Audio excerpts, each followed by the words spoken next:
All right, thanks to anyone for joining in on Stampscapes Live or the replay.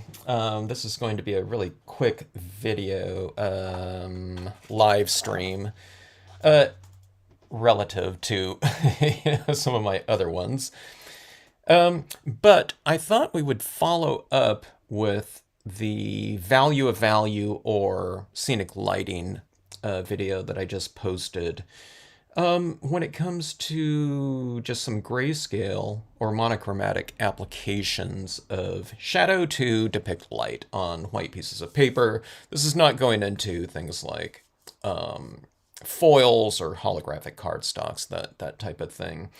And it's because I have so many stamp sketches done. I didn't realize just how many. But I was showing people in my last video just how to really simplify the concept of lighting within your scenes. This is one strategy, too, of many that you can use. But lighting is one of those things that a lot of people have kind of questions about or difficulty in terms of applying it to their pieces or knowing what to do. And I'll show you just some really simple strategies here in terms of how to look at your scenes once you get it stamped out. Hello, Debbie. Hello, Bugs. Good to see you. And that's just simply the applications of these zones of color. I have videos on easy lighting, and if you type in Stampscapes easy lighting, you'll find, I don't know, one or two videos specifically dedicated to this type of concept right here from your light source and reflected light, okay?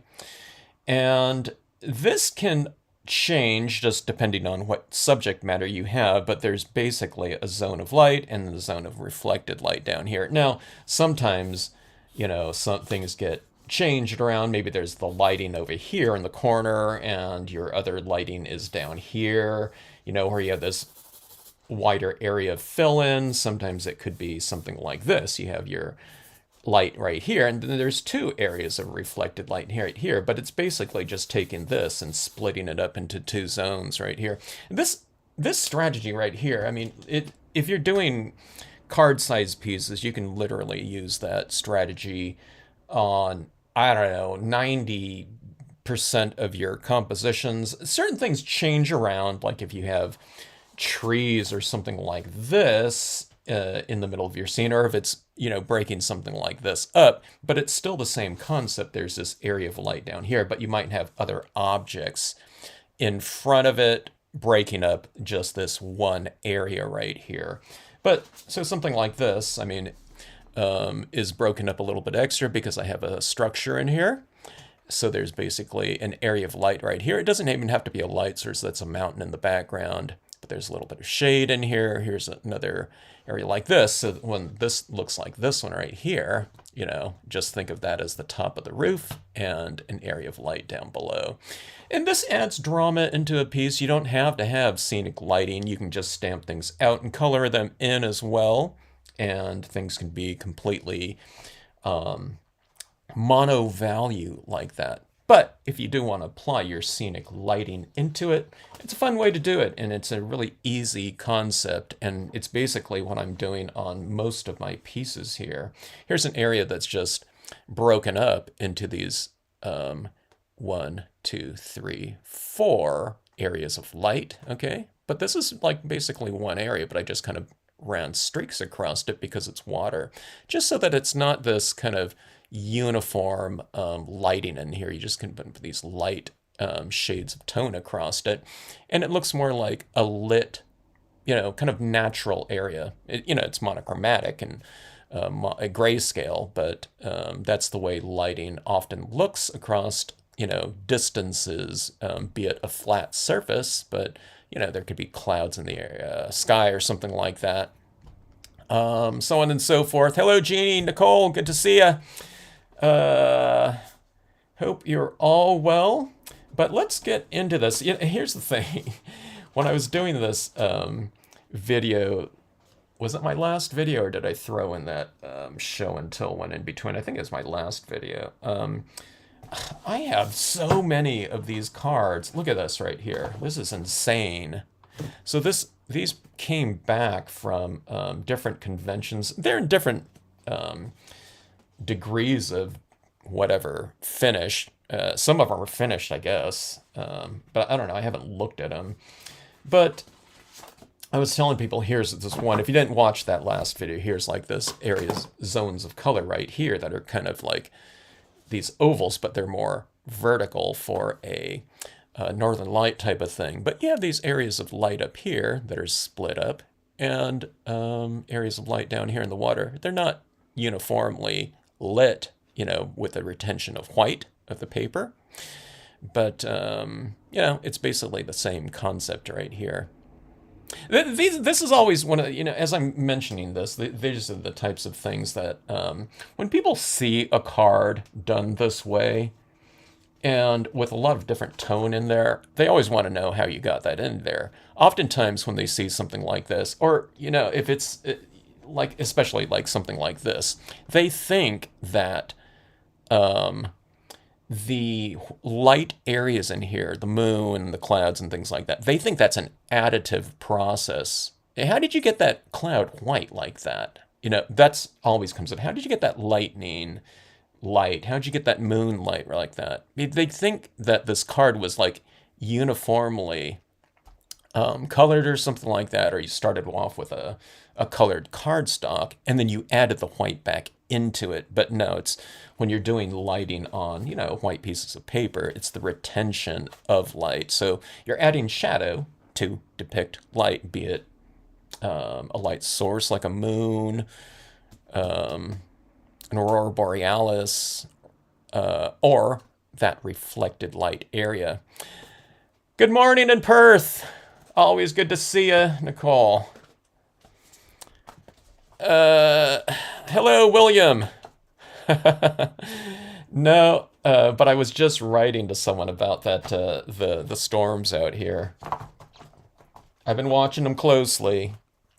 No one that I know is in an area kind of getting flooded out, but it has been shocking. My hometown in kind of the central coast of California, there's a town nearby that had videos posted. This place called Orchid that was close to where I grew up. And let me change my exposure on my camera a touch. But yeah, that place had like flooded. I never heard of anything flooding out in that whole area up there. Oh, here's a piece of stamp board right here that I use, but here's this area of light right here.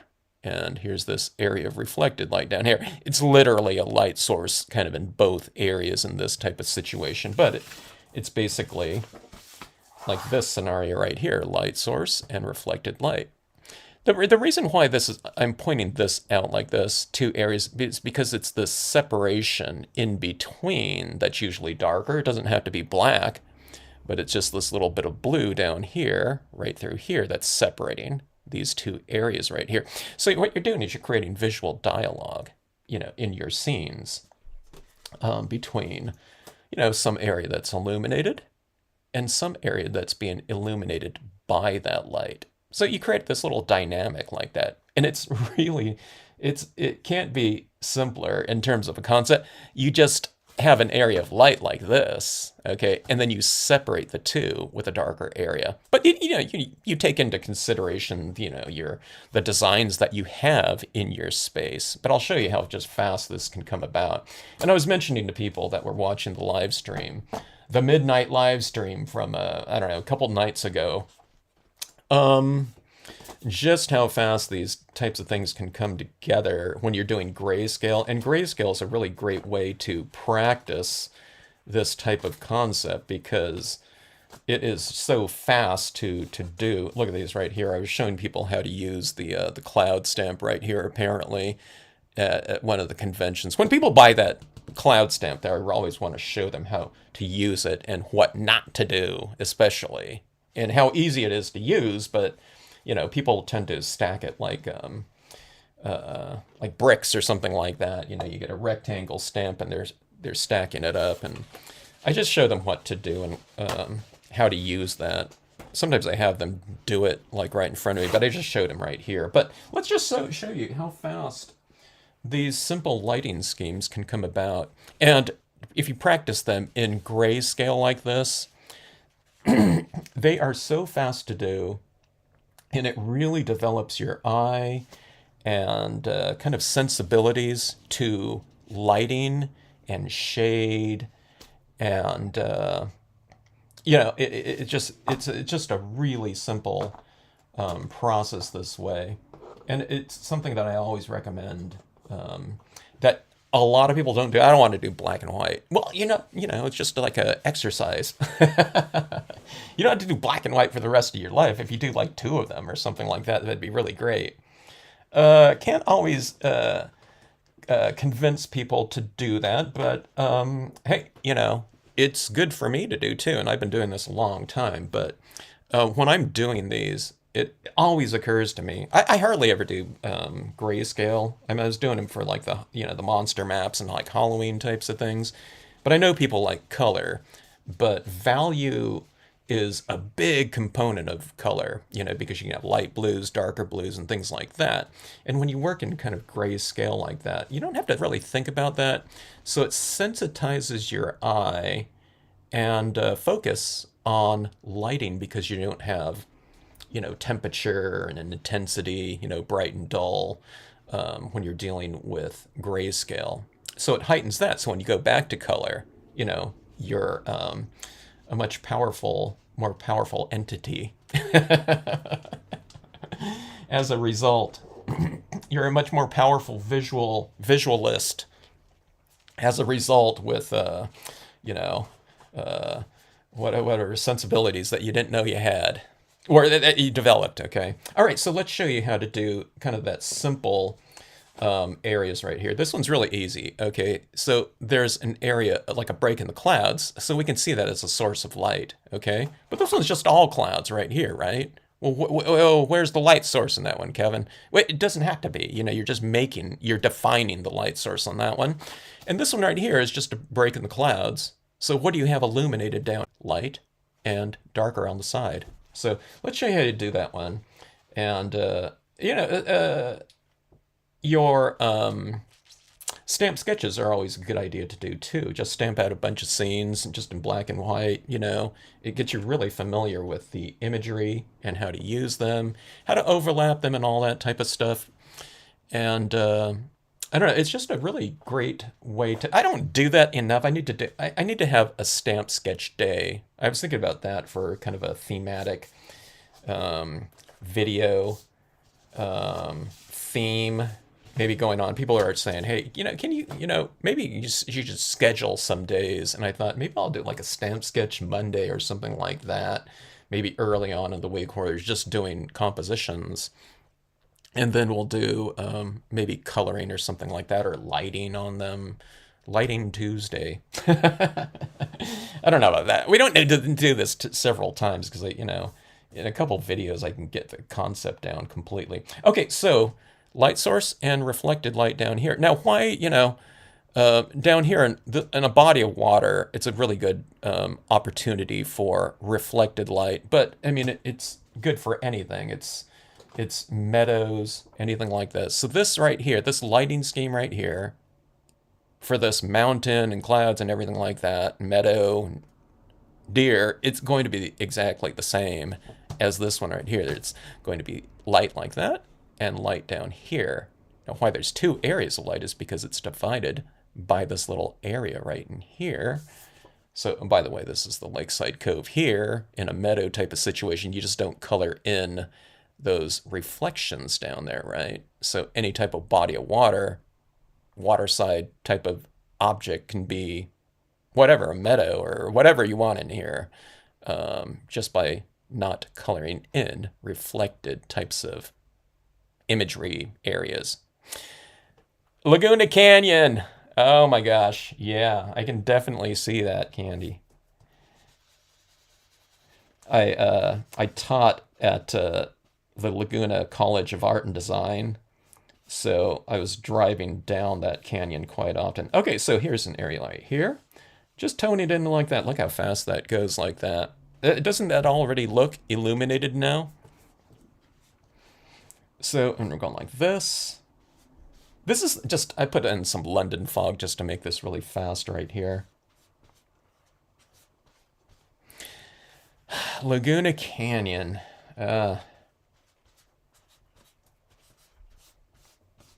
If that's the same canyon that we're talking about here with that College of Art and Design. We're talking about Southern Cal for those that don't know.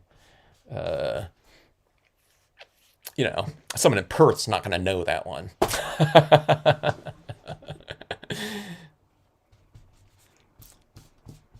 Speaking of Australia, though, I was telling a fellow stamper in Australia. You know, I've known two people in Australia that got flooded out.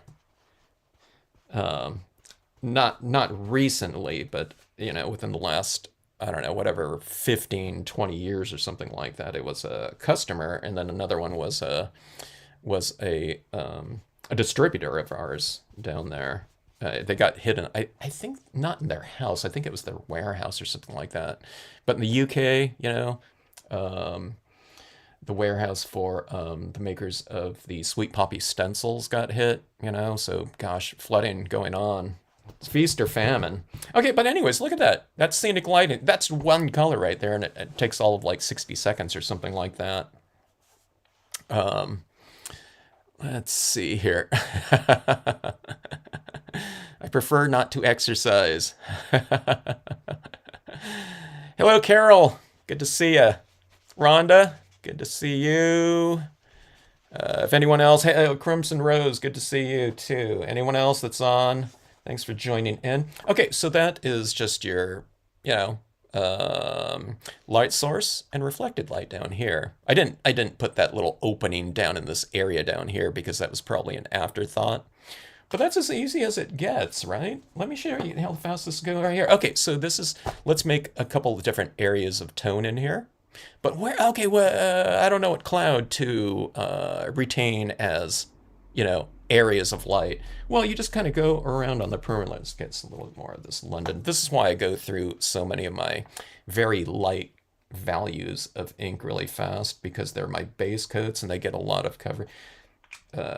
They do a lot of coverage here. When I get darker and darker and darker, it tends to be more of a perimeter application. But let's just do this right here. Okay, so think about your... by the way, this is going to be a lot on glossy cardstock. All right. And this doesn't just apply to inks on glossy or whatever, semi-gloss, okay?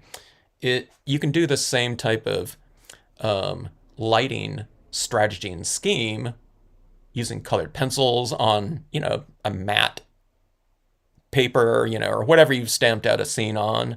If you're using chalks or pastels, you can do the same type of thing. You're just applying it differently, you know, applying it, you know, colored pencils with a, you know, a piece of, you know, brawny bounty or whatever paper towel, but it's the same type of thing. But here is your lighting scheme like that. There's your source of light, and here's some areas like this. It's, you know, instead of this oval area of kind of reflected light down here, you know what I mean?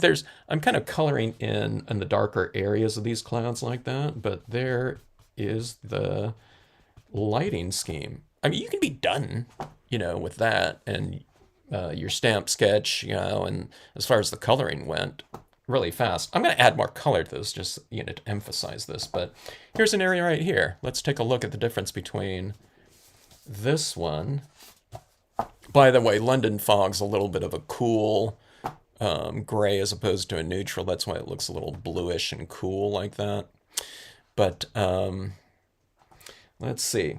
Okay, so let's change this around a little bit. Here's this big area of light like that, right? Because it's like an opening of light like that. But let's do this right here. Let's just go in like this, and let's make the sky area just a little bit different. Let's divide it like this, okay? So instead of just one area of tone or value, okay, like that. That's illuminated right in there. Let's just come across right here, and there's this kind of natural area where the cloud's a little bit darker. And here's my rocks right here. I'm going to leave a little bit of light on some of those rocks, but I'll just go like this. Here's that division between light source and reflected light down here. And then you're just going around on the corners like this. So you go kind of, you know, vignette perimeter oriented in terms of the application here. All right, now see, if I stamped out, I had another scene out here. Now see, this one's right here. This one right here is in blue tones. So I'm not going to use grays on this. I would use blue tones on this one right here. If the clouds were going to be in a sunset type of situation, I've stamped them in reds, browns, whatever. I would use warm tones in terms of my coloring process, okay? So I'm just showing you right here on the grayscale ones that are just stamped in black just for simplicity's sake right here. Bugs, did I ask you where you grew up? Or have you told me before?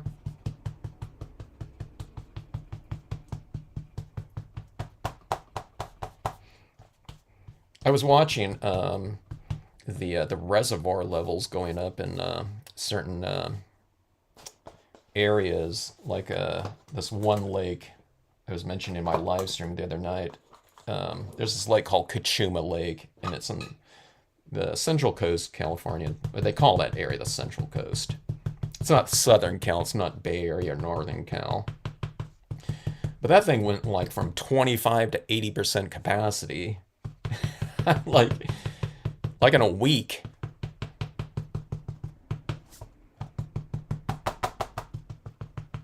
All right, so this is just going on with a little bit of darker tone. This is the Marvy gray. It's a little bit more of a darker, more neutral gray, okay? Go like this. All right. But hopefully it's a little bit more pronounced in terms of the lighting scheme here. Let's go to black. Now, in my second class, a lot of times what I do, or what I always did, was as I started people off, we didn't use gray, we just used black to tone in our pieces. And that was an exercise so that they were able to achieve a full saturation of a given hue, whatever they're working with, and to really manipulate it so that they're getting all the different values of gray from one dark ink. So again, it kind of, I wanted to kind of sensitize them to lighting and value and shading, but it also gives them command of their application of darker tones so that when they get to darker tones, when they go back to color, they're never getting kind of an unintentional, really harsh mark with the dark tone. You know what I mean? They're using the dark tones, but then they're gradually building up to, a full saturation of that given hue. But it also really expands on their usage of all of their inks. So now, let's say you have a black pad, which everyone does. When they're doing this type of application with it too, really, you might look at, or hopefully they look at after that exercise and usage of this type of way to use the ink. This black now it's not just black, it's whatever it is. It's like 97% gray or something like that. And every value of gray all the way down to white, right? Because you can use it like that. That's like I don't know, it's like a 5% gray right there, right? So it's, someone said, I wish I had like an intermediate color in between London Fog and this. I get grays too, you know what I mean? I don't have like 3 colors of inks. I'm someone that likes getting different colors of inks. But if I want a lighter value of anything, I can get it just by using a smaller amount of it or a lighter application of it. So that it's also good for that, so it really increases the sensibilities in terms of scenic lighting, but also your usage of media here. But there's that lighting right there. light source and reflected light. The only thing that makes this reflected light is, well, it's the image, right, that's dividing it, but I'm also have this little gray tone across here, right? So it's separating these two areas right here, and then you have light and reflected light like that. I have this crossed right there. I was just mentioning, you know, if you divide it up a little bit. Here, let's go with this one right here. Okay, now this is a darker tone of black. I'm kind of using it more as a gray right here, but let's go in here just to emphasize that lighting in here. Okay. I personally like the look of, you know, grayscale pieces too. You know, I like black and white photography. I don't necessarily like it more than color, but I always liked, you know, you know, black and white movies, old movies, or sometimes they even shoot new ones in black and white occasionally, not too often, but there's your strong scenic lighting right there. You know, just from the retention of light. Now, like I said, if you give this card to someone that hasn't seen this before, they're going to think you, how did you get that light like that? Because they think you started off with it all grayscale, right? But that's always the question, especially when it comes to like objects like clouds or not clouds, but like moons or something like that, lightning. And when you tell them that, well, I just don't color it out.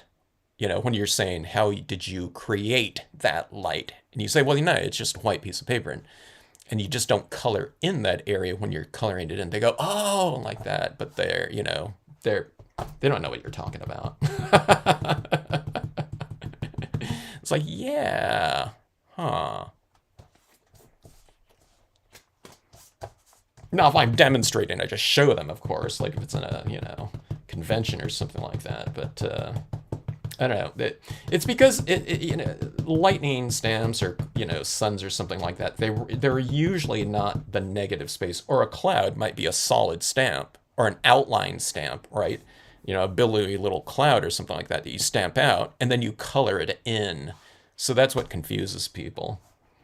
All right, but anyways, here's this right here. But there's your little area of light, right? And it's kind of, you know, illuminated off this just because I didn't color it in. So that area right there is not colored.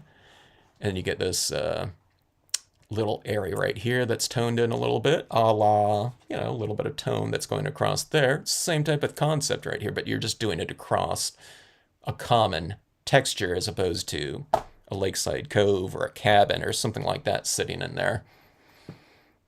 Memento London fog bluish gray flannel, more true gray. Oh, that's the memento color right there, gray flannel. I didn't know that. Maybe I should get that one because I like having a little bit of kind of neutrals out there.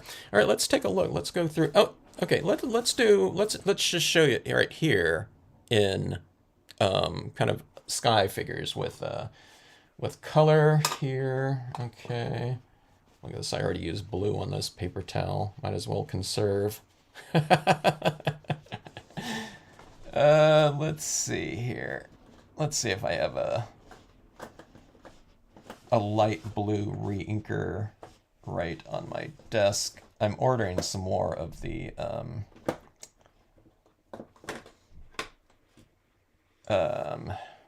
what color is that? Broken glass. The distressing broken glass. I like that light blue that they have.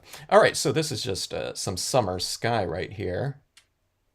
I love how everyone always, there's such a wealth of info here on these live streams. Like gray flannel, you know what I mean? Let's see. Nicole, the flooding that took out the business district in Brisbane, Queensland, quite a few years ago. Maybe that was where it is. I think it was in Queensland for my distributor. Yeah, it was quite a few years. Like at least, I don't know. What was it? 15 years? I don't know when it was. Anaheim, born in Escondido. Well, that's right where I am, Bugs. Right in the Rancho Bernardo area. Poway, but Escondido is just, you know, the next city up. Okay, so here And Anaheim was really close to Huntington Beach where I grew up. Okay, so here's this area of the Milky Way up here, and then here I have the clouds down here again. I was showing someone how to how to use this Milky Way stamp right here. But let's just go in here and define some area of light. Now, I mean, this one right here, it's not going to be a moon, so I don't want this to be like so bright up there. Okay, and it's nighttime sky. I don't have like this really bright moon, so I might tone some of this down a little bit more. But it's going to be like an area of light, and then, you know, areas of kind of reflected light down here. So here's this blue like this. Okay.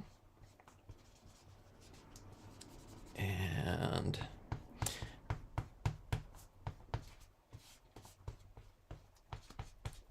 I'm trying to think of that. I just looked up another client of mine that had flooding of their house in Australia. I don't think it was in Queensland though. Years ago, like 15 years ago. Okay, but anyways, here it is. Light source. Okay, we'll put an extra tone in there. But see this little bits of white like that, right? I kind of toned out the rest of it, but remember, summer skies are like a really super light blue value here. Let's see. Hello, Renee.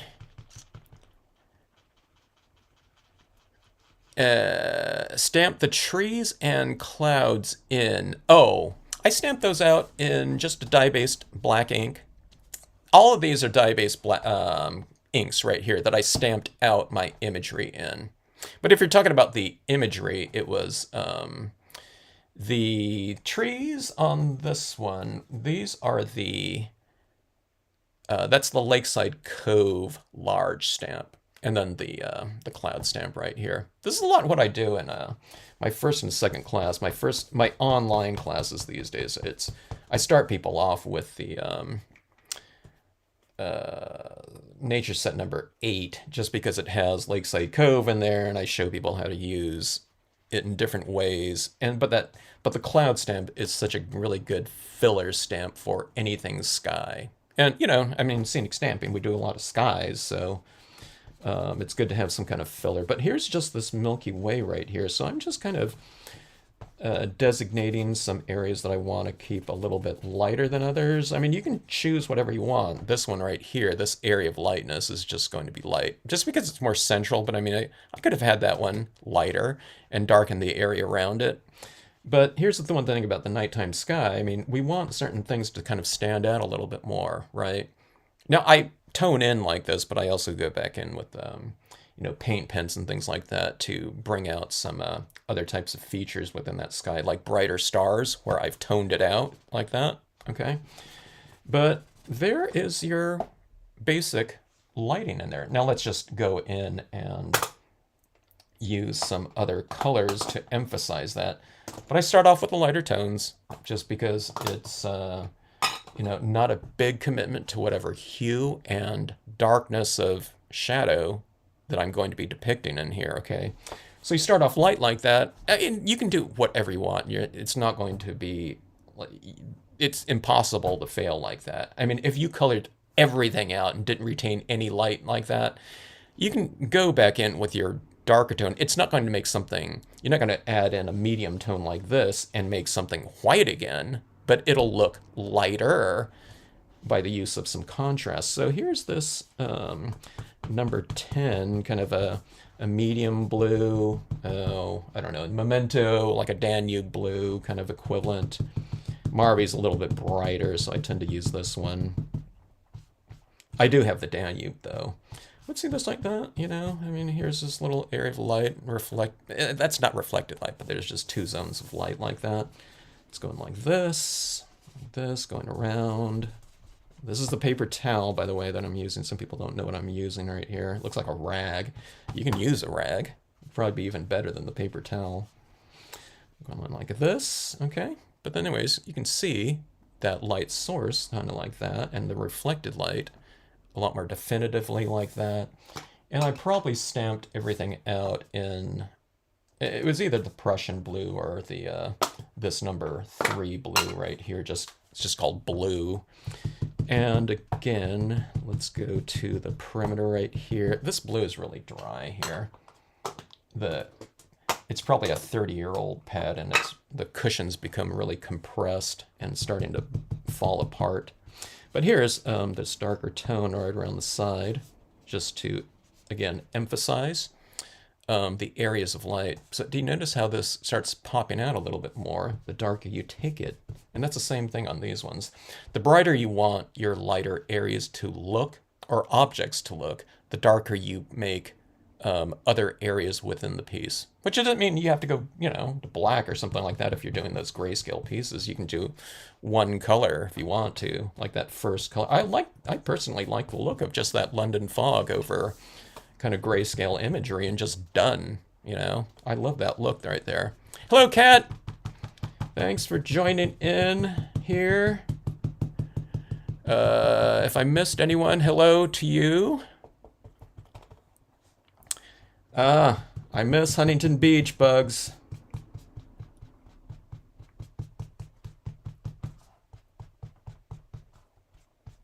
I lived in Huntington Beach for, it was 15 years, so a lot of my formative years there. It was while I was going to college and when I started Stampscapes, so very fond memories of the place. And I used to surf a little bit when I started Stampscapes. I didn't have time to go surfing much anymore, but occasionally after I'd get done working, like around 5 or something, I'd go, just go whatever it was, 2 miles, from the beach and just get out in the water for a little bit. Anyways, look at, there's your lighting right here. Here's this lighting right here and lighting down here. Do you see what I'm talking about? In terms of just general concepts, here's your light and reflected light.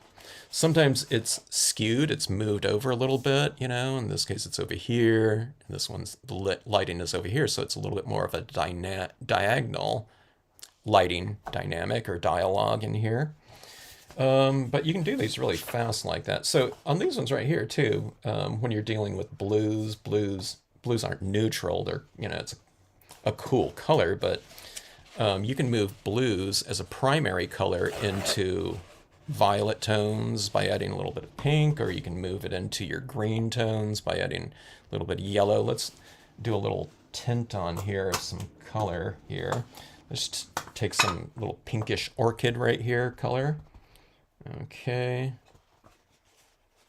Let me get a little flatter here. Some people mentioned they can't use the paper towels that they're using because they're textured. Well, all paper towels are textured, with that, kind of whatever pattern on there. But this orchid's like disintegrating on me now too. A lot of my pads, like I said, are like 30 years old. These are like the really old pad cases like this.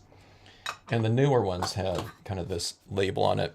I interchange them. I don't know which one's oldest, but this one right here is like probably 30 years old. Okay, but anyways, let's go ahead and add a little tint of some color in here.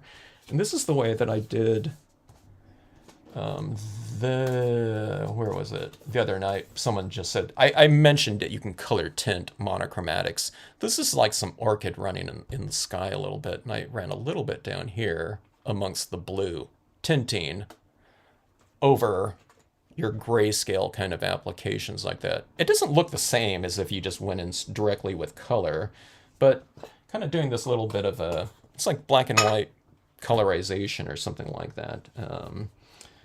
You can add these different types of tones right back into it. So it doesn't have to be, when you're doing something, it doesn't have to be just absolutely monotone or something like that, or grayscale if you're doing that. But again, I'd recommend it. A lot of people in my classes, when we were doing those grayscale pieces, they would start off with grayscale and get 2 or 3 of them done because it's so fast to do. And then they would colorize them a little bit. They would add the colors back into it. It gives it a little bit more of like a somber type of look, when you're colorizing pieces like that. See, if I did that sky all in reds and pinks and things like that, it would look different than how it looks with the grayscale with that pink tinting on there. But it does have different type of look to it.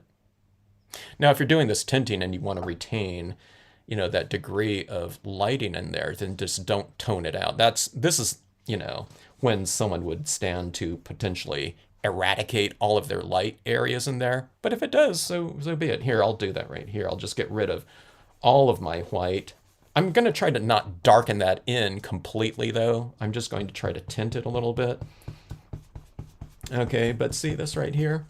You know, there's just less lighting in here, okay? There's a little bit of pink in here. Now, I don't want to make this light source darker than my darker area, though.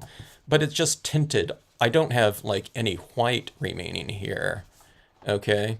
But it just, I don't know, there's a quieter look to it when you get rid of the whites in there, okay? There's less contrast and, you know, a range of values and things like that, so... but when you get rid of light like that, and I don't do that enough because I'm so conscious of the retention of light, but I do like the look of it in terms of kind of the emotion of it. I don't know, it's a little bit more, I don't know, whatever. I think of it as like contemplative or something like that, or somber. Not necessarily sad. I don't think this is a sad thing, but I don't know, it's just different, okay? So that's, you know, it's just these different types of concepts again. Same thing, you know, with light, or here's lightning right here. Here's your area of light like that. And see this little area of greenish tinges right down here separate your light source from your reflected light down here. There's just this little separation right here. Again, in keeping with, you know, this type of concept right here. All right. All right, let's see.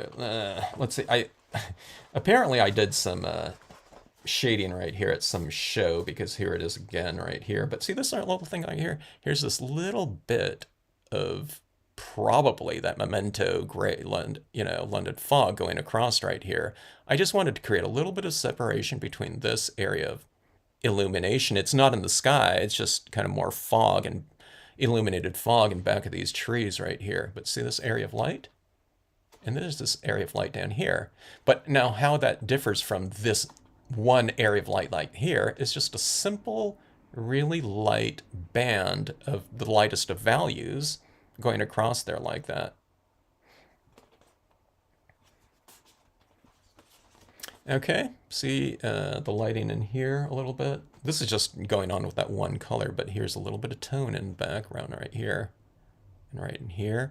It's kind of like light up here a little bit, and then it's toned in, but there's light right here and going across like that. So I've broken up this area of light like that, just with a little streak like that. So it's not just like two areas of light all the time, you know, it's just broken up. But let's emphasize this a little bit more. Let's go back to our gray toning tool here. All right, so let's go in like this. Oh, this is a lot of black in it too. Okay, so let's just emphasize this a little bit more, okay? So here's this kind of area of light like that, right? And you can come in, it'd be good to come in and, color in certain areas of your mountain, but this is just the basics right here. But you see that right there? And see this little area of reflected light down here? But now let's separate these areas in here. Let's go with a little bit more tone in here. And then let's break up that mountain a little bit. It brings kind of distance into this one object, making objects look a little bit more three-dimensional, because lighting, we are saying, is hitting it differently. And it doesn't matter where you do it. I can make this area up here darker and this area of the mountain lighter, but I'm just going to do this little streak of tone right in here. Now, there was already some in there, but I'm just kind of reiterating that with a darker gray here. Okay, but do you see that right there? Doesn't that mountain look like it's so much more expansive in terms of the front and back of it now? Just by putting in this little tone like that. And like I said, it doesn't matter where you do it. I think that, it looks cool with peaks a little bit darker up top, But then there's this area of light down here. And in turn, what that does is, by not toning everything out down here, we can see the silhouette of the trees a little bit more. But again, it's just going with two areas of light like this, okay, like that, and then I've just divided that one up a little bit. But you don't have to divide it up and, you know, with the darkest tone. It can just be a really light color, and that does it right there. So much more distance in that one stamp. A lot of when people are first starting off too with scenic stamping, they're thinking about objects in more of a two-dimensional way, because they are two-dimensional. You know, you make a stamp like this. This is a two-dimensional card right here, but this is where you're kind of thinking a little bit more three-dimensionally like that by treating an object differently within the confines of that image. So like here on this Lakeside Cove right here, you can see that's the same Lakeside Cove that's stamped out right here, but with the pine, you know, row behind it. But see this right here, see, I've colored in the Lakeside Cove differently so that there's lighting differently. A beginning stamper in scenic stamping would see these rocks and they would color them in uniformly, okay? Lighting them a different way, it makes you think about it a little bit differently, you know, a little bit more, in terms of an additional concept, but in terms of applications of color, you're doing less work because you're not coloring it in everywhere uniformly. You're just using, you know, lighter tones in some of it, or just leaving it bare. So when it comes to doing it, a lot of people think that this is harder, okay? It's not harder to do. It's, you might have to think about it like one step ahead instead of just this one tone or this mountain uniformly. But when it comes to applications of it, it's less work when you think about it because you're not coloring in everything completely the same. You're using less ink in some areas. Hello, Rose. All right, so let's see. Get that hand back to stamping order, Candy. Range of motion. Nice light exercises. All right. How are you doing, Jeannie? How's that? How's everything? I mean, you haven't mentioned anything, but are you back in just completely 100%, you know, stamping order? I know you're stamping a lot. All right, so let's see right here. So that's, you know, so here's an example right here. Here's the same types of things going on. Here's a much more illuminated area down here. Okay, so you can imagine this one right here too. Let's say I could have stamped this out in like a light blue, and there could be light blues up here, but you can see the different kind of, it's a little bit different lighting in here. This one's just darker, right? And more dramatic. This one's kind of airier.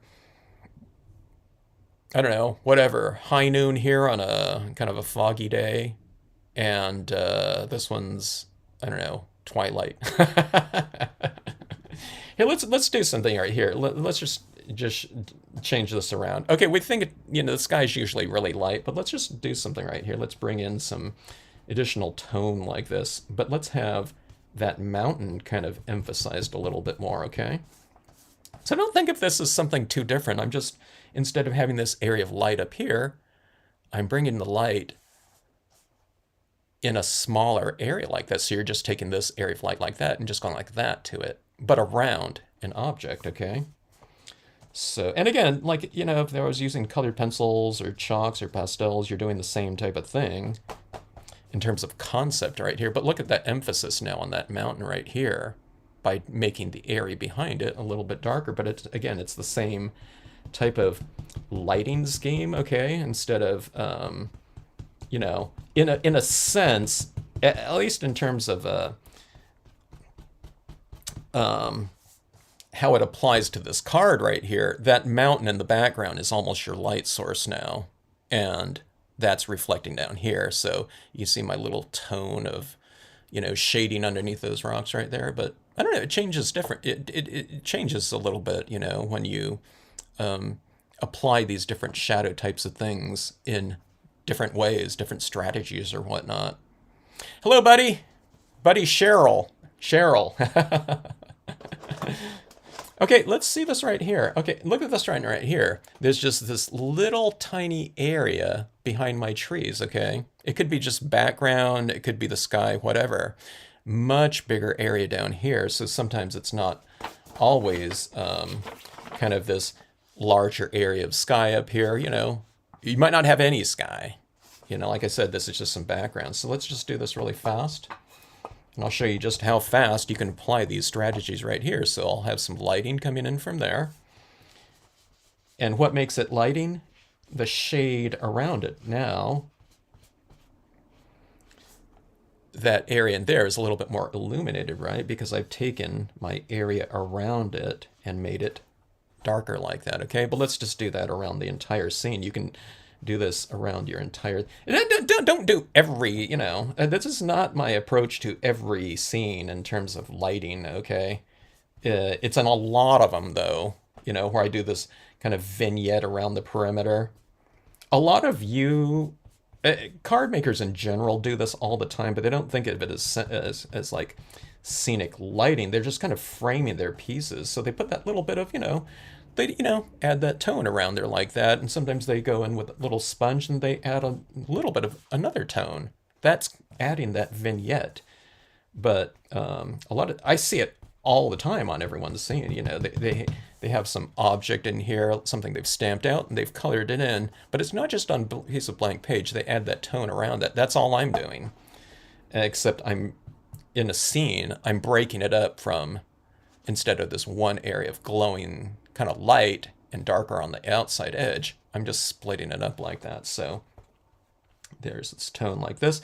Now this is water right here. I mean, I can leave it just blank like that, but if you put like streaks across there, it looks a little bit more water-like.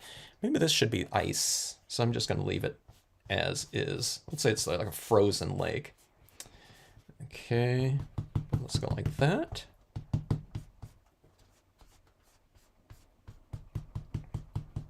And that is your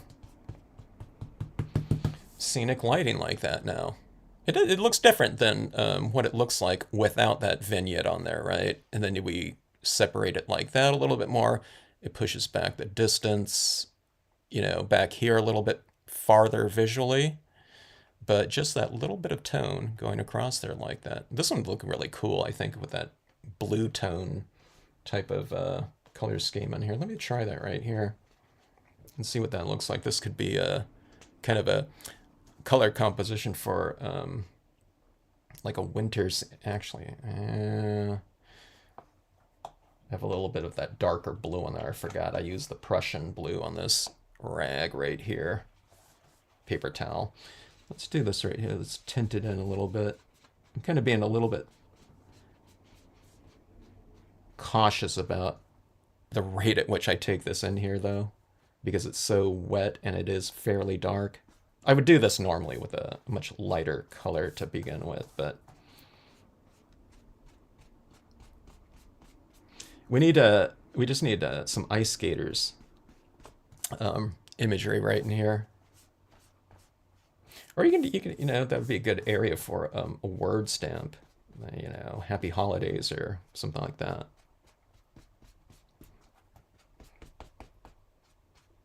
Happy Ice Day. I was watching these videos of the black ice or the ice storm that they had in Seattle. And Seattle's like there's a lot of hills there, so there's like people sliding around, cars going down, you know, cars going down hills and not being able to stop and plowing into cars, you know, and then all the cars, you know, parked on that hill are, you know, now bumping into each other and sliding down the hill. But a lot of people got injured too, so no laughing matter, of course. But yeah, walking around on that ice, that's really nuts, like that. Okay, but anyways, blue tint like that. But yeah, this, well, I don't know. There's not really room for a word stamp. But can you imagine like some ice skaters down here or something like that? It needs a little bit more tone in here, but that's your kind of tinted look using grayscale underneath. It's like a blue-gray instead, you know, of just, you know, pure blues. You know, these are kind of more jewel tone blues, but when you do that type of tinting underneath bluish tints like that, it has a different look to it. Again, I think it looks kind of quieter or something like that, you know, more, oh, I don't know. That's the word that I tend to think of in terms of some kind of sense, you know. It's quieter. Let's take a look at this one right here.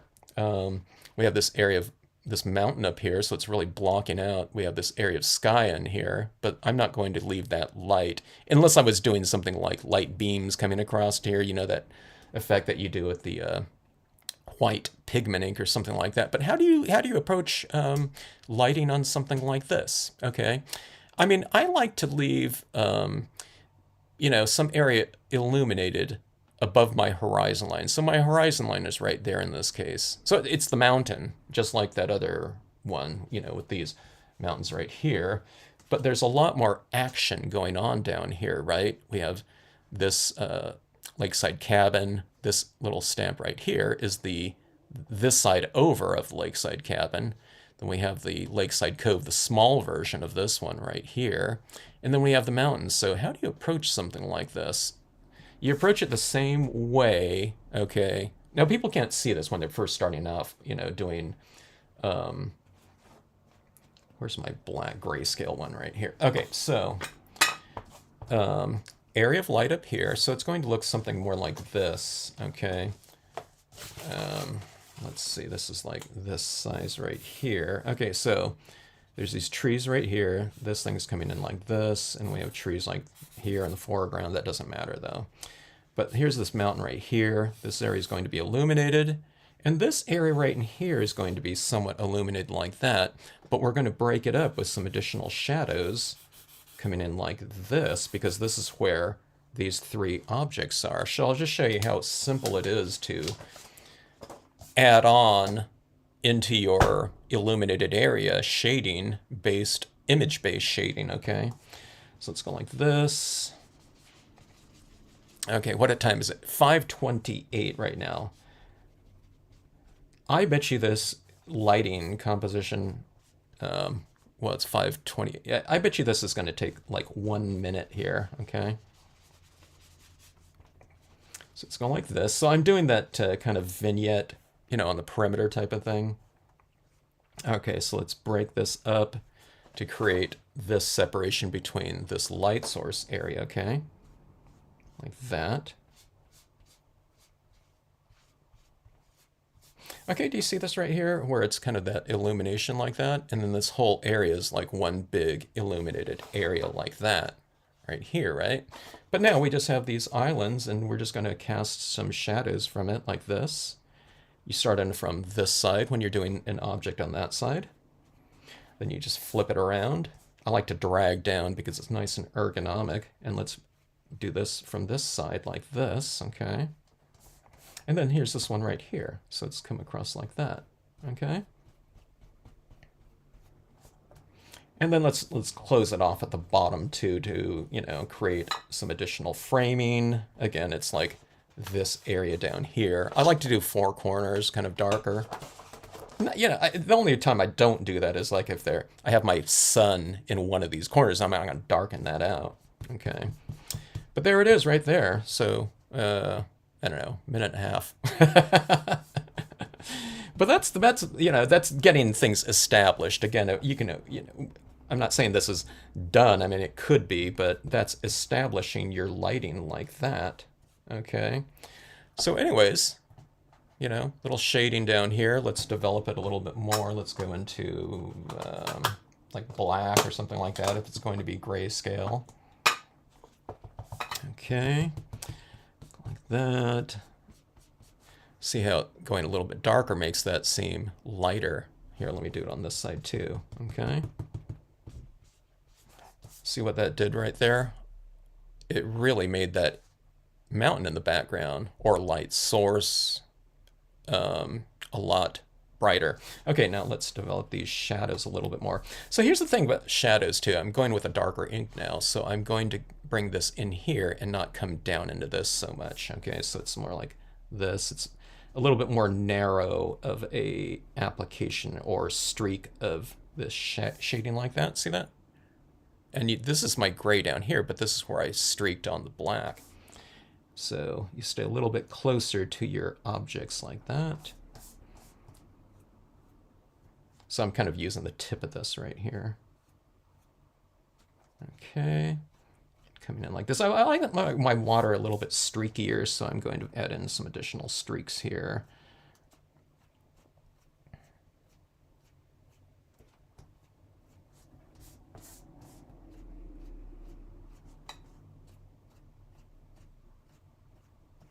All right, so there you have it, like that. And there's, I mean, if you're doing a grayscale piece, these pieces are really fun to do with. A lot of people have distress inks, like in the various tones. Distress inks are really great for color tinting of monochromatic thing. Now, distress, they've since expanded like their entire distress ink range beyond kind of the original concept of. Hello, Linda D. Beyond the concept of what it was originally intended for. You know, the distress inks were supposed to look aged and weathered inks, but now they're, you know, because they need to, if they're going to release new inks, they need to do it under the distress name because they've gotten rid of Adirondacks and things like that. And I understand that, but they have a lot of brighter tones. But, you know, a lot of those kind of more weathered, lighter types of colors are really fun to use on something like this. I would use it here, but, well, let me see. A lot of my inks, I haven't reordered yet, but I need to here. But let's just go with, I think my antique linen's a little bit, or very dry. Let me just see if I can get some of this color off of here. So, kind of an antique look, right, with your distress ink warm tone colors. But those are really great to use. You know, the ones that are really light, and a lot of people have it. Old paper and, you know, antique linen, walnut stain, you know, kind of, I don't know if they have a sepia color or something like that, but, and again, if you want to retain some of the lightest of areas, don't tone it out here. Or don't tone it out, you know, 100% at least.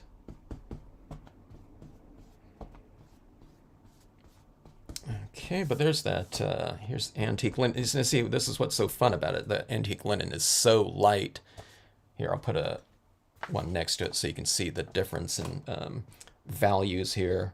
Or not values, but temperature between this one. Okay, so that's the antique linen. So it gives it kind of that warmer, I think of it as a richer gray, you know, because you're suddenly introducing temperature into the mix here. It's also darkening it in a little bit more too.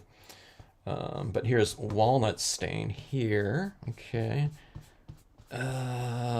This looks really good too if you stamp out all the imagery in brown tones and then you blend, you know, you tone in with brown tones. Then it looks really kind of antiqued when there's not so much contrast between the imagery. But this is fun too, just like this too. So I'm adding the walnut. Now walnut stain's a darker tone than antique linen, so I'm staying a little bit more in the shadows. Not too much, but that. But anyways, there's kind of your warmer tinge. I got a little bit too much there. It's really bright. I wanted it a little bit duller, but I can also bring in some more gray tone and put it right in here. But anyways, it's a fun way to work. You know, it's not. You can do this too. Okay, so these lighting schemes, you know, people, you know, a lot of people don't want to go monochromatic. They want a green grass and blue sky, things like that. I don't know, now that's not as fast because you have to work through different color schemes in your different zones, and I do that all the time, but let's see. I'm seeing if I have a pre-stamp card. I thought I did in all of these cards right here, but oh yeah, okay, here. So don't think that if you're doing color, it's a different concept. Here's this area of light right up here. broken up, you know, with an area of darkness down here. I mean, I have my cabin there too, so, you know, I don't have a bunch of green going across the cabin, but here's this area of light like that, and here's this area of light down here, but I've broken it up here, you know, to emphasize the pond here, and plus an area of just the, like, really light light like that would look really weird, you know, because this represents distance here, so you just break it up like that one more time, and, you know, you create distance in here. So that's just the exact same type of thing conceptually that I did here. I wanted to create distance in here, so instead of this one area of illumination like that, you break it up with a little bit of tone like that. And that's what we did here, you know. Here's, well, there's a little bit of, you know, area in here, but I broke this area up here saying that that object right there is on a different, you know, it represents a different plane than this area in the distance like that. All right, you can do the same thing in water areas and whatnot. Oh, this is interesting. This is a piece on something. I think I put gold ink on a piece of black cardstock, then I stamped over it in black. But here's the thing right here. Here's this area of kind of illumination right down here. This is an experiment, and then I just toned it in right here. So this area of light like that, and then here's this area of light down here like that. So again, it's the exact same thing every time. Here's areas of just single illumination. I don't know what I did these ones for. It was, I think it was for a class or something. Oh, here's right here, you know, area of light like this. But the sky, right? You do these little streaks across it like that, and here's these streaks across down here. But area of light and reflected light. And just because the separation of those two spaces like that.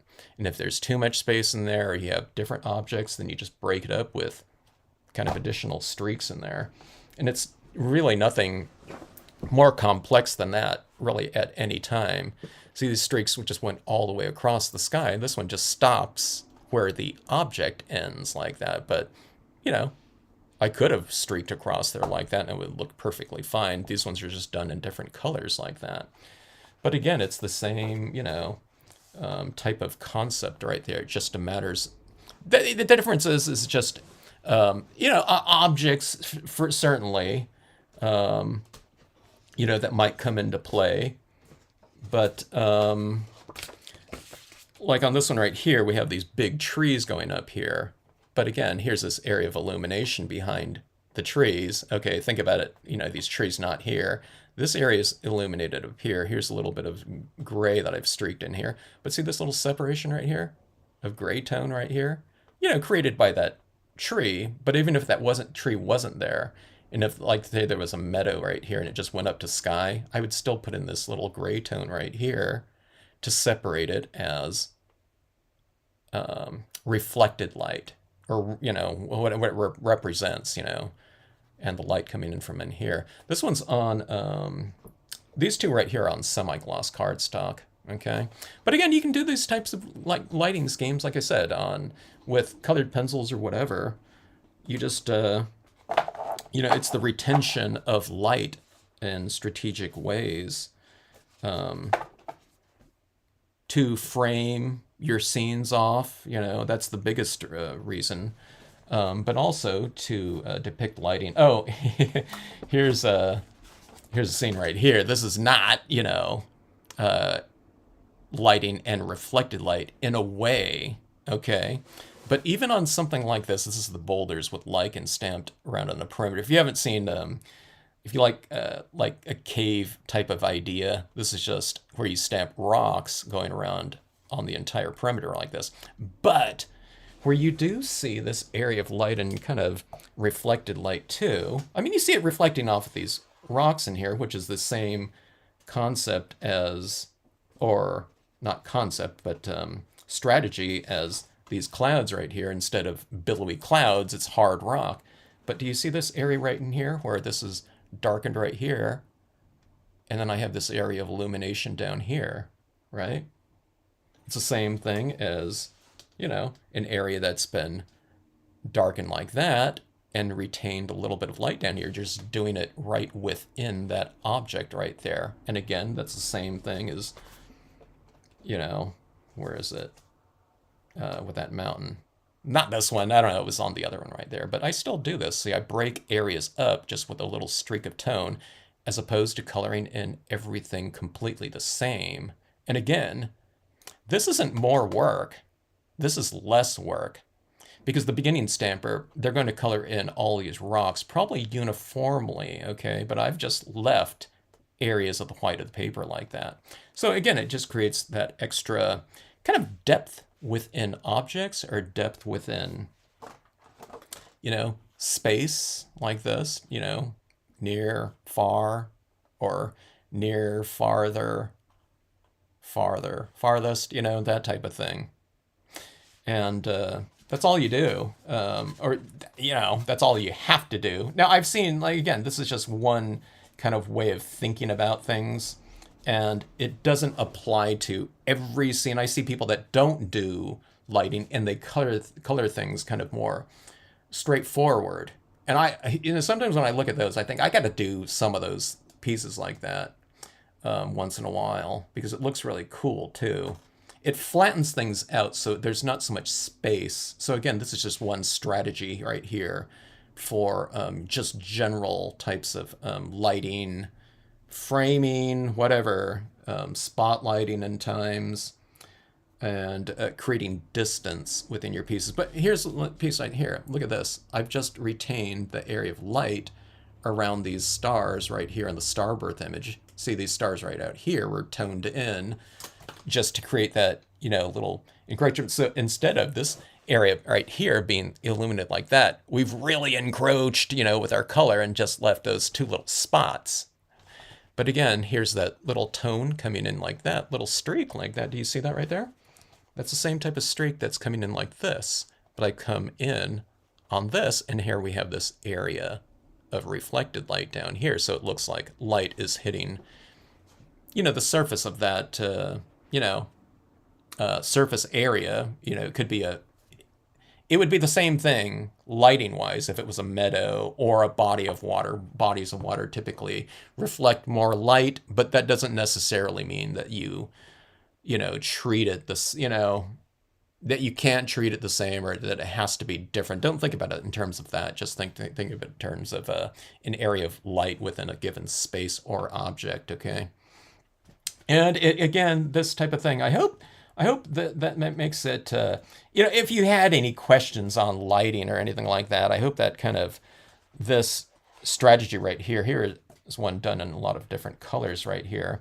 But I hope this, type of lesson here really kind of makes the concept of it really easy, like this area of light like this, area like down here, but streaks going across there like that, right, with color. And here you see it right here. Here it's not, here's an area of extreme contrast. Things don't have to go really dark, okay? Or they don't have to be grayscale, but here's the same type of thing. Here's that light and light down here. And my area of darkness is like in these rocks right here, okay? But if you look closely, here's a couple little streaks of tone. It's with the lightest of blue, though. But again, instead of this one big ball of, light like that, you just break it up like that. So it creates distance in here. Just when you put these streaks across there like that, you just come in like this and just make, when you're going across there, it's easy to eradicate all of your lighting like that. So just, do it really lightly and just keep coming in like this. Don't kind of keep moving around. Then you've lost your light. But if you ever do lose your light, oh my God, I lost all the white down there. Just come in with a darker tone and bring it in here. And the darker tone from whatever color you just used, you go 1 step darker, 2 steps darker, whatever percentage, and just do those streaks in there.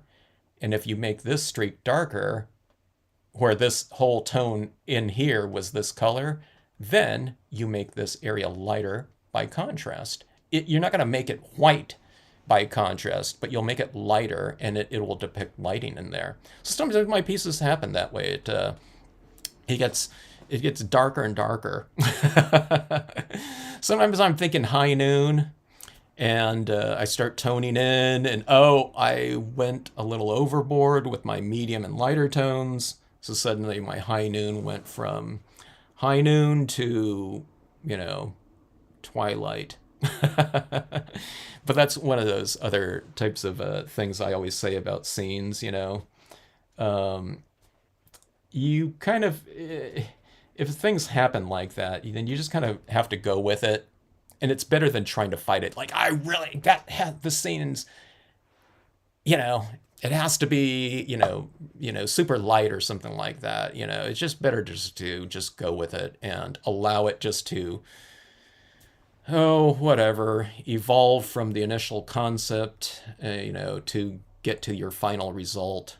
And you'll be much happier with that. You won't be fighting things. You'll just let it develop, whatever, be it organically or whatever it happens. It's that's all, they say that art is what takes place between the initial concept and final result. I know some of you are saying, well, hey, Kevin, but what, I have a hard time, kind of thinking of the concept.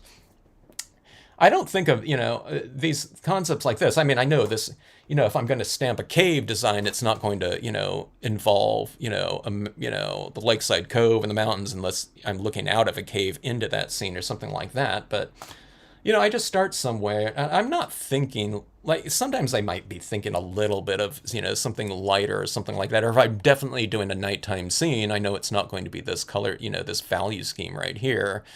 But I don't have like a final scene like almost ever kind of in my head fully realized or something like that. I just start off toning with my lightest of inks, when I do my composition like that. And I just kind of go from there. Now, again, like I said, it's a winter type of thing, and I know it's going to be, I want snow in it or something like that. I'm not going to be probably doing it in, warm tones, yellows, oranges, reds, or something like that. It's probably blue tones to depict more of that. But again, I don't have like the final piece ever in mind. I probably don't think more than at most maybe in terms of the composition, I'll know what I'm using, okay.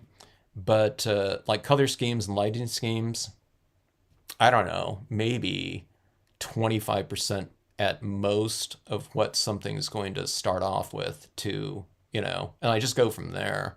And then I just react accordingly, depending on what's kind of developing. Or like I said, I'm going too fast or something like that. And oh my God, I eradicated all of my light. Now suddenly it's going to be much more of a, I don't know, whatever, a foggier day without so much contrasty bright light in the scene. So, so be it.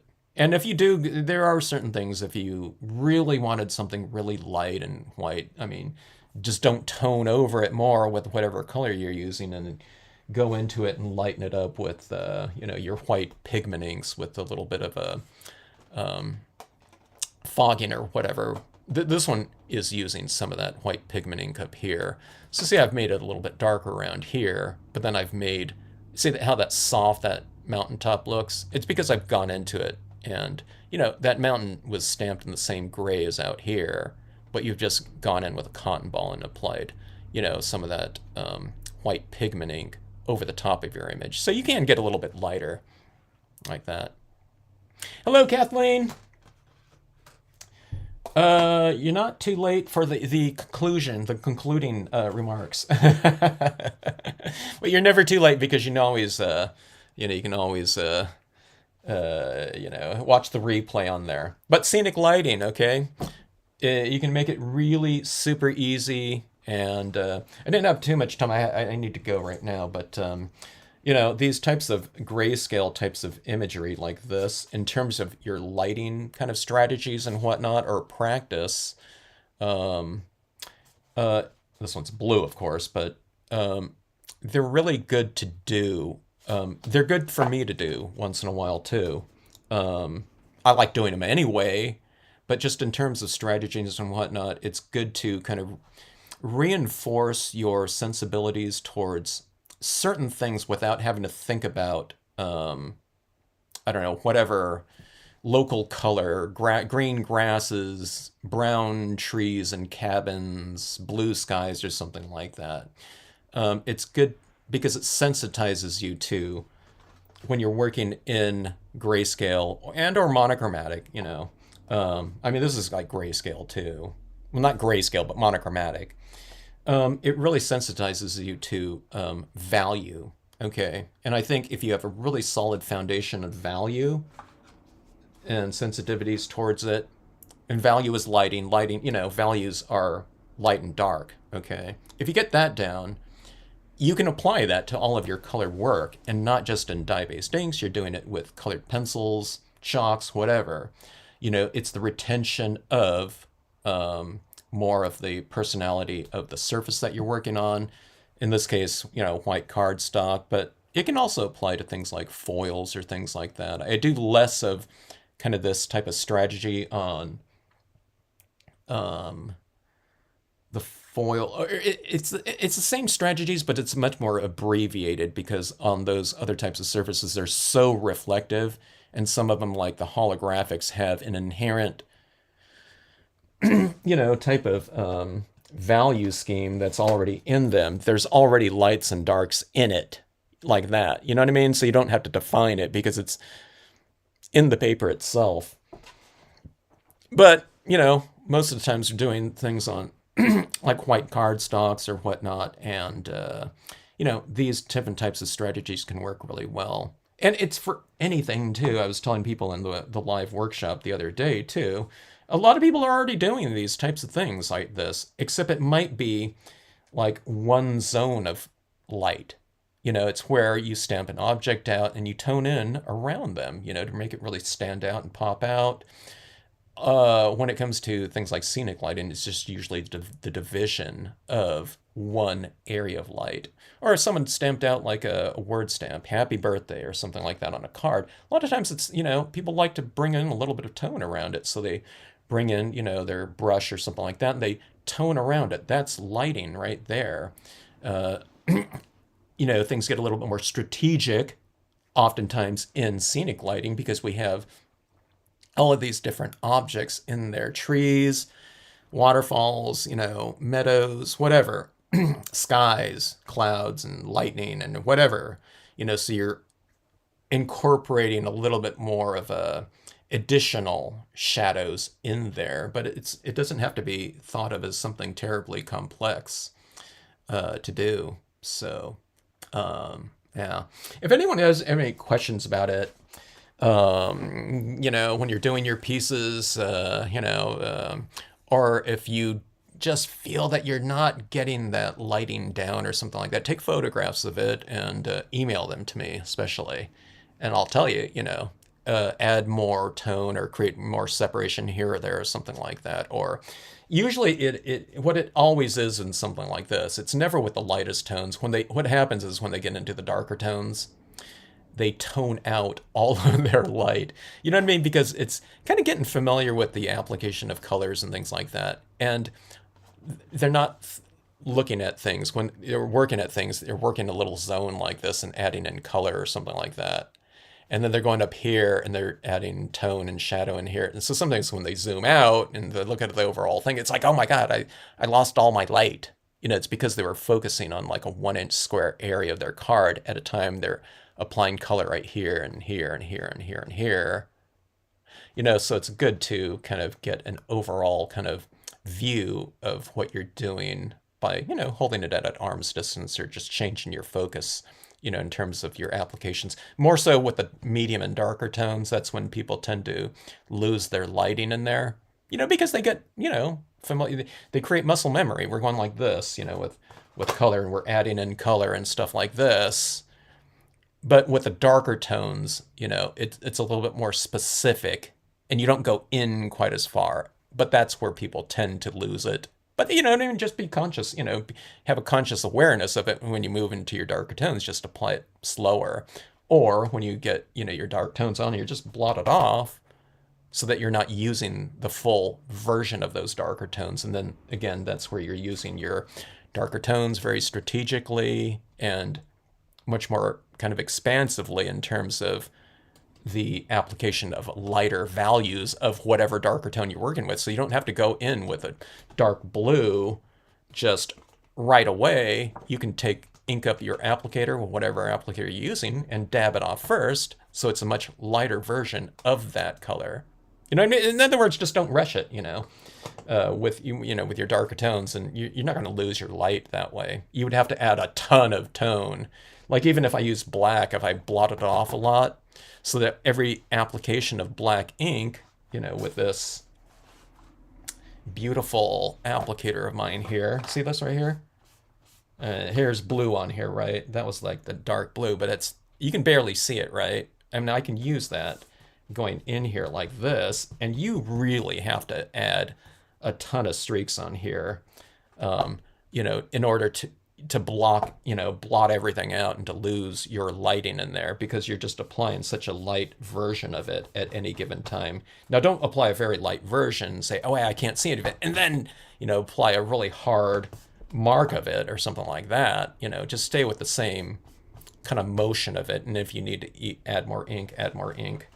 But yeah, just the retention of light, and you'll believe me, if people haven't seen this before and you show it to someone that might be curious about stamping in general, they're never going to know how you added those stars in there or a light moon, because it's, there's tone all the way around it and whatnot. So that's the thing that I'm always asked about. To people that haven't done this before. They always want to know how you got those light areas in there, especially things like I said, like moons and lightning or something like that.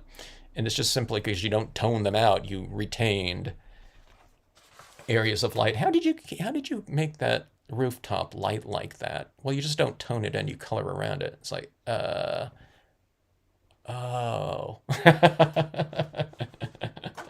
Happens all the time.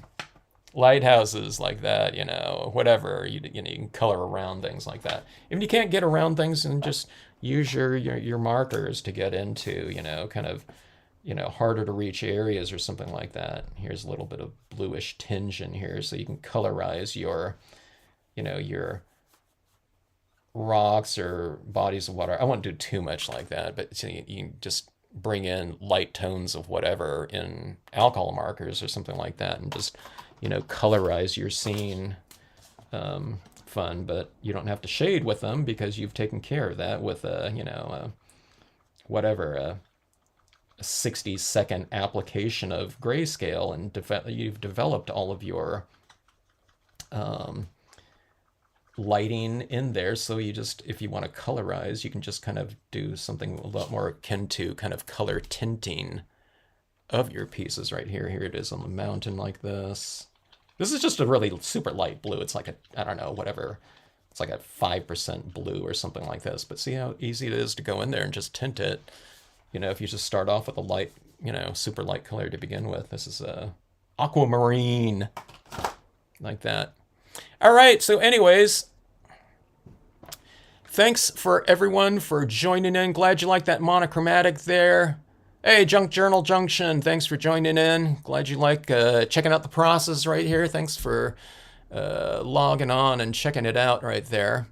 Let's see, that circle of rocks could be the cave mouth, and where we are looking out, you can put in that cave mouth there, you can put a word stamp or something like that as well,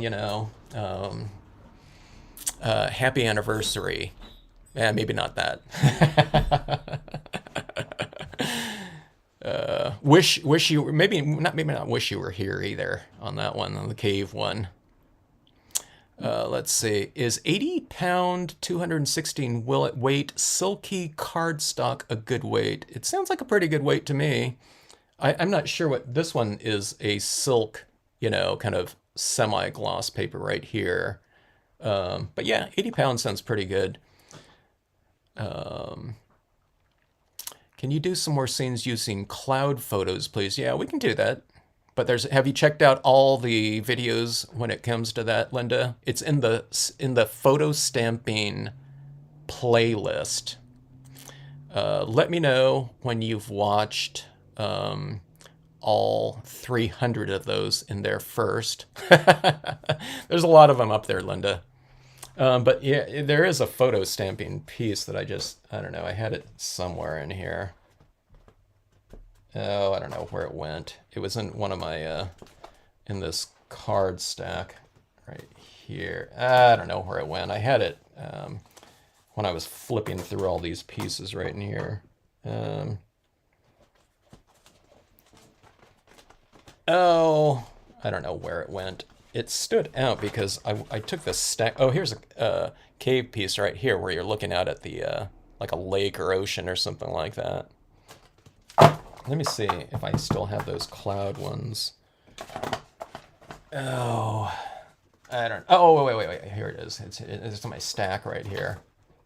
Here's a cloud one right here. Again, it's not lighting because the lighting's already finished here, but here's that white pigment ink right here, just used in some trees. Now, I didn't create those clouds in here. That's like just a cloud photograph, okay, that you stamp over it in terms of photo stamping. Again, check out the photo stamping playlist on the channel here.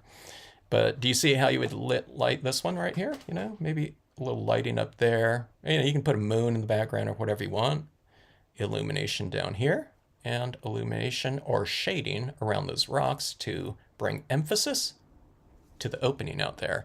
I don't think, you know, the lighting would be on this side of the rocks looking out, but you could, you know, if it was more of a, I don't know, like a, you know, Twilight Zone type of thing. Let's see. Just got the screenshot of the card. Love that one. Okay, anyways. We are so fortunate to have this tuition. Tuition? Let's see. Thanks, Jeannie. Jeannie's going to give a lesson on stamping expressionism and movement in scenic movement in visual movement in scenes. Huh, Jeannie? So I want to go and create, but don't have the room or the rest of my supplies at hand to make up the shells. If you just had one stamp, Nicole, you can do it, you know. Or just practice your streaks of color on there. Practice your streaking. And then, you know, if you have this kind of where'd my little paper go with that? Oh, yeah. So you can kind of do these things already. You can have like a background in here toned in, and then you just stamp over the top of them. You know, the lighting doesn't have to come secondary. You could, in theory, have these background toned in like that, and you just stamp over it, and then your lighting was already kind of established, you know, with many different stamps like that. So thanks, Hila. Yeah. So glad, yeah. Thanks for joining in, everyone. Hello, CM. Okay. All right, everyone. Thanks for joining in. I gotta make dinner here. Oh, I'm all in uppercase here. Thanks. Sorry for the shouting right there. My caps lock was done. All right, good night or good afternoon to everyone. Have a great rest of day.